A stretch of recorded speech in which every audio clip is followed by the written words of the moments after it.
We got Crystal Howell here with us this morning. Of course, she spends some time early every Monday morning helping you to manage those pennies. Today, we continue to talk about the pestle analysis. We spoke about political, economic, social, technological, environmental, and we were getting into the legal side of things in terms of managing these small businesses, these small enterprises. Yeah. Yes. Good morning. Good So, morning. quick review and dash into the legal. Yes. So, as Shane would have, he actually remembered this acronym, or you? No, you I am not going to. I asked He you, remembered to write it out I before we remember started.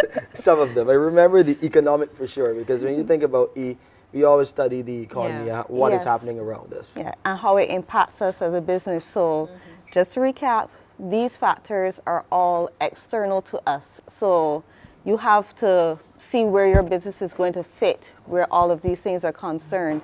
And there are many opportunities, but there are also threats that you have to be looking out for with each of these areas. So, it really is important for you to be able to sit down and analyze, what is my political environment going to look like? What happens if this particular decision is made by a political leader or the party that's in power or the government, and I am impacted by the tax decisions, by the lack of subsidies that may be coming forward? How much lobbying would I have to do? And the economic factors as well. We're always going to be impacted by whatever rating the country may have. We've seen that because of particular ratings, there are certain areas we may not have been able to invest in because it's now become a junk bond status, or not at investment grade anymore, and persons maybe the opportunities may not be there that were there before. Right. So the environment becomes that much more competitive, and it would be important for you to be able to see, okay, it's become more competitive, but are there opportunities for me to be able to take advantage of the environment as the way it is? We also looked at the social, looking at how your customer base may be moving from an older generation to a younger generation, what they will be interested in, what they're looking at, how they like to be advertised to, what kind of products and services they'd like to buy. Because it makes a huge difference if you're targeting an older or mid-age or a younger generation. We don't all like the same things. Sure.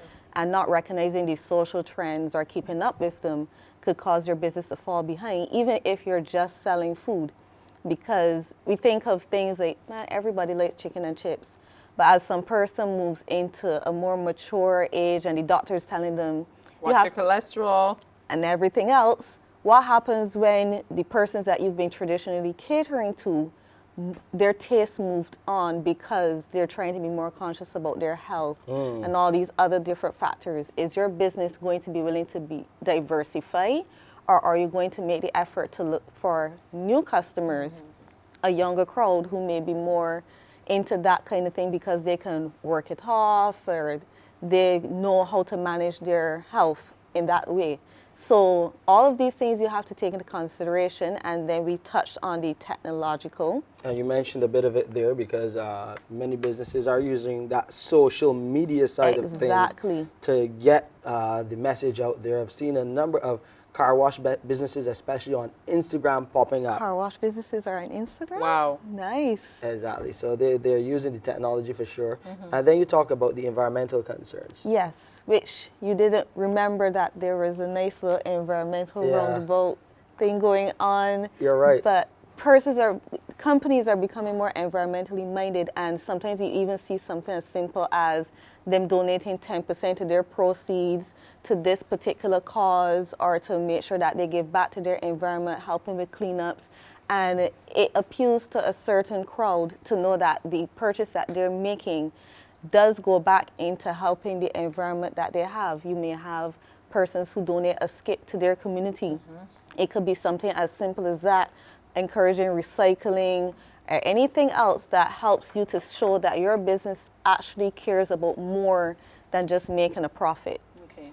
What are the legal things now as we head into that final part of the acronym in PESTEL? What are the legal things that business owners need to be concerned with? Well, the first thing that they will have to look at is what kind of structure they will want for their organization. Most persons in the small business area tend to be unstructured. They set up a food truck or whatever the case may be. So they may not incorporate or go and have their business registered or anything like that. But I encourage you to at least register your business name, especially if you're going to be advertising, because you don't want it to be a case where it seems as though you're trying to evade any taxes or any financial obligation. And most of the time, if you're a small business, your obligation may not be that much to begin with, but you also lose on all the benefits that may come with being incorporated. So once you have that out of the way, you want to see what kind of structure you would want to have, if you want to be a sole trader, or if you want to have a partnership, if you want to incorporate as a legal entity. You have all those things to take into consideration as well.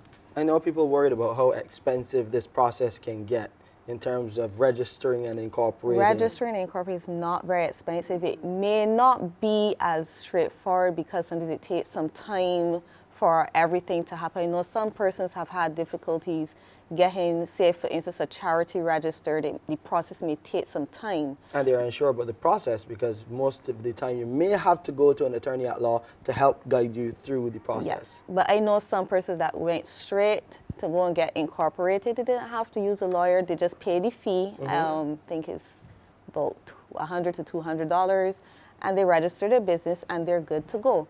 Okay.